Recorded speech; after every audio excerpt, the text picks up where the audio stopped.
ज़ुबैर मोतीवाला साहब, आप किस तरह देखते हैं आज के बजट को? खासतौर पर ताजिर बरादरी, वज़ीर ख़जाना मोहम्मद औरंगज़ेब कराची से उनका ताल्लुक है।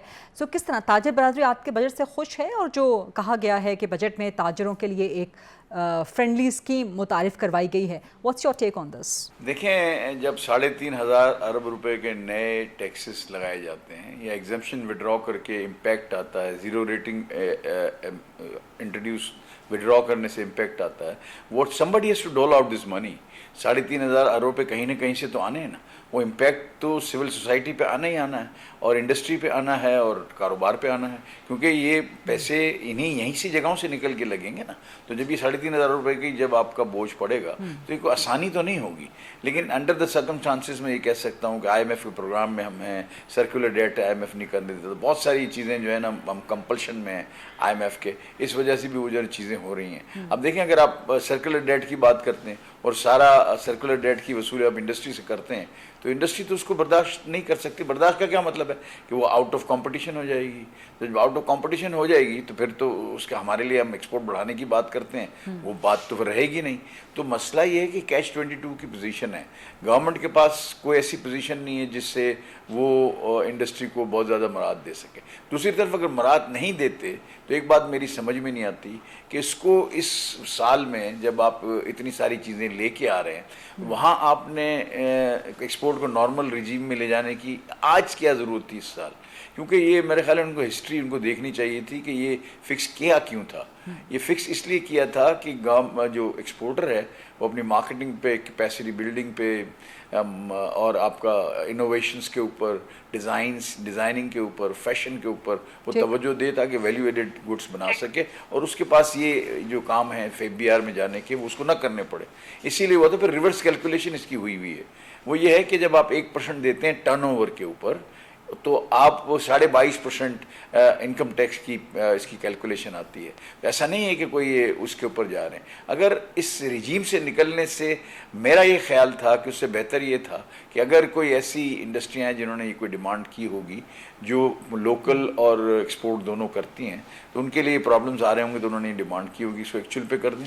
तो मेरा ख्याल ये है कि बहुत सारे जो एक्सपोर्टर हैं वो एक्सपोर्टर ही हैं, वो नहीं है। यानी वो एक्सपोर्टर जो है वो 100% एक्सपोर्टर है, 80% 90% एक्सपोर्ट करते हैं, बी और रिजेक्टेड ही वो पाकिस्तान में सेल करते हैं।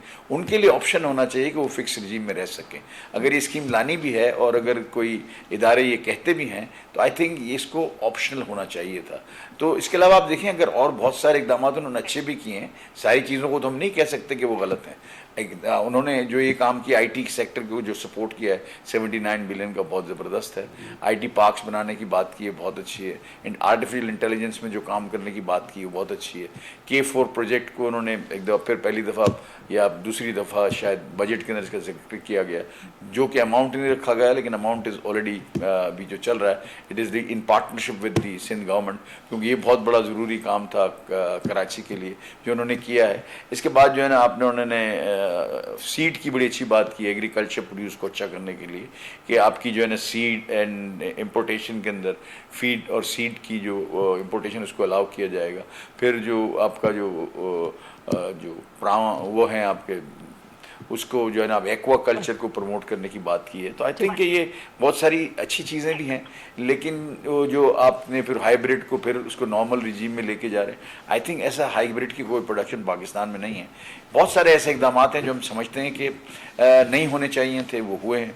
और लेकिन एक बात तो मुझे लगती है कि कॉस्ट ऑफ डूइंग बिजनेस इससे बढ़ेगा, कॉस्ट ऑफ मैन्युफैक्चरिंग बढ़ेगा। जब ये बढ़ेगा तो जाहिर है फिर इंपोर्ट सब्स्टिट्यूट इंडस्ट्री को भी तकलीफ होगी और एक्सपोर्ट इंडस्ट्री को भी तकलीफ होगी। ये फरमाइए कि आज का बजट आपको कैसा लगा है? कोई रिफॉर्मिस्ट बजट आपको लगा है या स्टीरियोटाइप रेगुलर बजट? इस बजट के बाद अब नेक्स्ट फिस्कल ईयर के लिए आपकी एक्सपेक्टेशंस क्या है इकोनॉमिक परफॉर्मेंस की?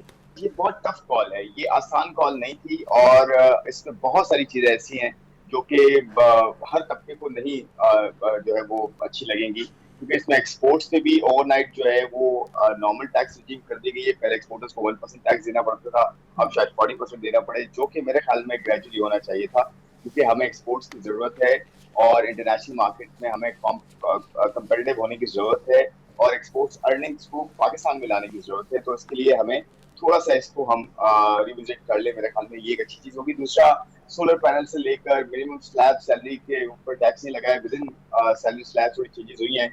बड़ी अच्छी बात है कि मिनिमम पे जो 6 लाख रुपए की सैलरी होती है पूरे साल की मिनिमम, उस पर टैक्स नहीं लगा है। और उसके अलावा अगर आप ओवरऑल फिस्कल डेफिसिट देखें तो हमें, आपको पता है, आईएमएफ प्रोग्राम में जाना है, तो उसके लिए कुछ ना कुछ टफ कॉल्स लेनी पड़ेगी और कोई हॉली कॉज नहीं होगी, इसमें सबको टैक्स देना पड़ेगा। रिटेल पे भी लगाया है वो 2%। नहीं, लेकिन साथ साथ आप हुकूमती एक्सपेंडिचर कम नहीं कर रहे ना। मैं कह रहा हूँ कि जो एओपी और ये जो नॉन सैलरी क्लास है उसको 45% जो हाईएस्ट स्लैब है उसको बढ़ाया है। मेरे ख्याल में इसकी इन्फोर्समेंट जो होगी ना, ये इतनी आसान नहीं होगी। बजट देना एक चीज है, इन्फोर्समेंट उसकी करना एक और चीज है। तो मेरे ख्याल में ये इसकी बहुत ज्यादा जो है ऑपोजिशन भी आएगी। अब देखना ही होगा कि गवर्नमेंट ये टैक्स का टारगेट कैसे पूरा करती है, क्योंकि टैक्स का टारगेट 38% ग्रोथ मांगता है और आपकी जीडीपी ग्रोथ 3.5% है और 12% की आप इन्फ्लेशन एक्सपेक्ट कर रहे हैं और 38% का आपका टारगेट है, तो ये थोड़ा टफ होगा। ये पूरा करना आसान नहीं होगा गवर्नमेंट के लिए। हाँ, ये वो नंबर्स है जो आपस में कहीं मैच नहीं कर पा रहे हैं।